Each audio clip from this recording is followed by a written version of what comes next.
দেখতে ভালো লাগে না, প্লিজ আপনারা ঘুরে যান।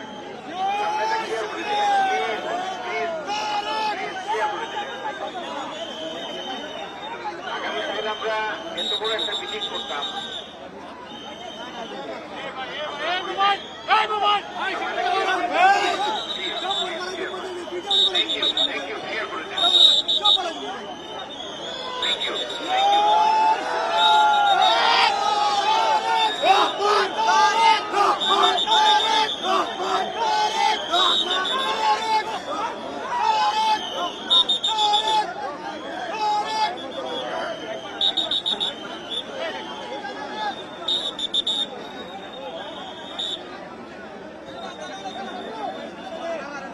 দীর্ঘ সময় ধরে এখানে দাঁড়িয়ে রয়েছেন, নিরাপত্তার জন্য দাঁড়িয়ে রয়েছেন। সাধারণ মানুষ যারা রয়েছেন তাদেরকে যেমন নিরাপত্তা দিচ্ছেন এবং সাধারণ মানুষ যেন বড় রকমের কোনো সমস্যা তৈরি না হয় তাদের মাধ্যমে সেই ব্যবস্থা কিন্তু তারা করে রেখেছেন। কয়েক স্তরের নিরাপত্তা ব্যবস্থা কিন্তু এখানে নেওয়া হয়েছে। আমরা দেখতে পাচ্ছি তিনি এই ঢাকার এই যে গাড়িটা ঢাকা থেকে আজই এসেছে এবং এখানে এসে কিন্তু এই গাড়িতে তিনি এসেছেন এবং তিনি হাত নেড়ে কিন্তু সবাইকে স্বাগত জানাচ্ছেন, সবাইকে ধন্যবাদ জানাচ্ছেন, সবার কাছে দোয়া চাইছেন, সবাইকে সালাম দিচ্ছেন। তার যে একটা চিরাচরিত স্বভাব আমরা যেমন শুরু থেকে দেখে এসেছি, ঢাকায় প্রবেশ করার পর থেকে তার যেমন একটা চিরাচরিত স্বভাব, তিনি যেমন সবাইকে সালাম দিয়ে, তার বাবা যেমন সবাইকে সালাম দিতেন, যে সবাইকে সালাম দিয়ে তিনি যেমন সবাইকে স্বাগত জানাতেন, সবাইকে সাধুবাদ জানাতেন, সবাইকে যেমন তিনি তার কথা জানানোর চেষ্টা করতেন, এভাবে কিন্তু তিনি তার কথা জানানোর চেষ্টা করছেন। তিনি দোয়া করতে এসেছেন, শাহজালাল রহমতুল্লাহের মাজারে তিনি দোয়া করেছেন, দোয়া করে বেরিয়ে কিন্তু সবার কাছে তিনি হাত উঠিয়ে দোয়া চেয়েছেন। এখানেও কিন্তু তিনি জিয়ারত করছেন এবং তার জন্য কিন্তু নেতাকর্মীরা দীর্ঘ সময় ধরে অপেক্ষা করছিলেন, তারাও অপেক্ষায় রয়েছেন। তিনি বেরোবেন, বেরোবার পর তিনি সবাইকে আবারও দোয়া করতে বলবেন। যেহেতু নির্বাচনের প্রচারণার অংশ আজ নেই, সেহেতু শুধুমাত্র তিনি দোয়া করতে এসেছেন। সাধারণভাবে সাধারণ মানুষ যেমন দোয়া করে তিনি তেমন দোয়া করতে এসেছেন, কিন্তু তাকে ভালোবেসে যে মানুষের একটা আকাঙ্ক্ষা, তাকে ভালোবেসে মানুষের যে তাকে দেখার যে একটা আশা, সেই আশা নিয়ে কিন্তু লাখ লাখ মানুষ এখানে দাঁড়িয়ে রয়েছে।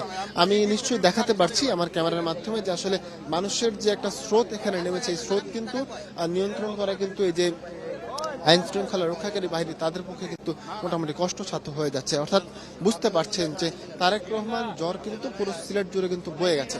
22 বছর পর যে তার যে আগমন, তার যে পদার্পণ ঘটেছে, তিনি বিমান যুগে যে সিলেটে রওনা দিয়েছেন, এসে তিনি শাহজালাল রহমতুল্লাহের মাজারে যখন পৌঁছান, পুরো রাস্তা জুড়ে কিন্তু তার জন্য অপেক্ষায় সাধারণ মানুষ ছিলেন, নেতাকর্মীরা ছিলেন। তিনি মাজারের বাইরে যে মেইন রাস্তা, সেই মেইন রাস্তা থেকে মাজারে গেটে প্রবেশ করতে তার আধা ঘন্টারও বেশি সময় লেগেছিল সেখানে। এই একই রকম অবস্থা কিন্তু এই শাহপুরান রহমতুল্লাহের মাজারে। আমরা ঘড়ি ধরে দেখেছি যে 2 ঘন্টার মতো সময় লেগে গেছে 22 মিনিটের একটা রাস্তা আসছে। অর্থাৎ বুঝতে পারছেন যে আসলে কেমন একটা পরিস্থিতি, এই মানুষের কেমন একটা আগ্রহ, মানুষের কেমন একটা ভালোবাসা রয়েছে এই জায়গাতে। এই ভালোবাসা কিন্তু আসলে প্রকাশ করার মতো না। আসলে এই যে আমরা মেইন গেটটা দেখাতে চাই, এই যে গেটে কিন্তু মানুষের অপেক্ষা, মানুষ কিন্তু দীর্ঘ অপেক্ষায় রয়েছেন। একেবারে সন্ধ্যা থেকে আমরা দেখেছি তার অপেক্ষায় কিন্তু সবাই রয়েছেন। তিনি এখানে এসেছেন, তার সাথে বিভিন্ন নেতাকর্মী যারা রয়েছেন তারাও কিন্তু এখানে এসেছেন, তারা অপেক্ষা করছেন। তিনি জিয়ারত করে বেরোবেন, বেরোবার পর তিনি হাত নাড়বেন। আমরা একটু সরাসরি দেখাবো তিনি যখন হাতটা নাড়বেন, তার হাত নাড়া দেখার জন্য কিন্তু সাধারণ মানুষ অপেক্ষা করে রয়েছেন। এমন অনেকেই রয়েছেন এখানে। এর অংশটা আসলে বেশি, আমি যাদের কথা বলতে চাই এখন, যে তারা দীর্ঘ সময় আমরা একটু দেখাতে চাই তিনি এখন বেরোচ্ছেন জিয়ারত করে। আমরা একটু দেখানোর চেষ্টা করছি, তিনি এখন বেরোচ্ছেন এবং একটা লম্বা সময় ধরে যারা তার পক্ষেরা তার রাজনীতি করেন, তারা কিন্তু তাকে না দেখেই রাজনীতি করেছেন এতদিন, এই সিলেটের মানুষ, তারা আজ তাকে দেখছেন। তিনি এখন মাজার জিয়ারত করে বেরোচ্ছেন। আমরা একটু আপনাকে দেখাতে চাই, ক্যামেরার মাধ্যমে একটু দেখাবো। আমরা একটু দেখানোর চেষ্টা করছি যে তিনি এখন জিয়ারত করে বেরোচ্ছেন। আমরা প্রস্তুত রয়েছে এবং সাধারণ মানুষ, আমরা একটু বুঝতেই পারছেন যে সাধারণ মানুষের কি পরিমাণ আগ্রহ রয়েছে।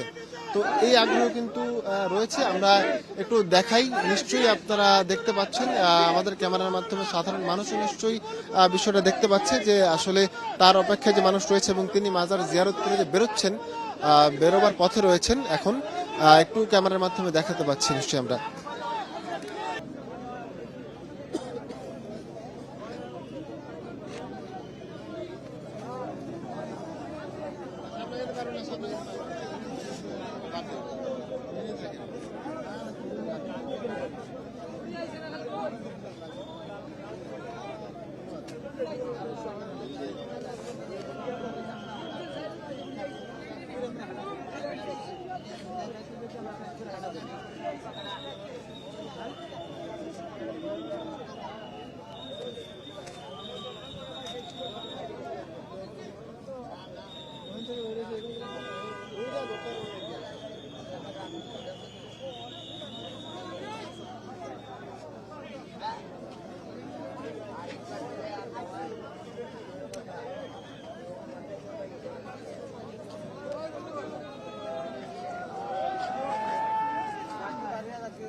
দেখ দেখ দেখ দেখ আল্লাহ শেষ শেষ শেষ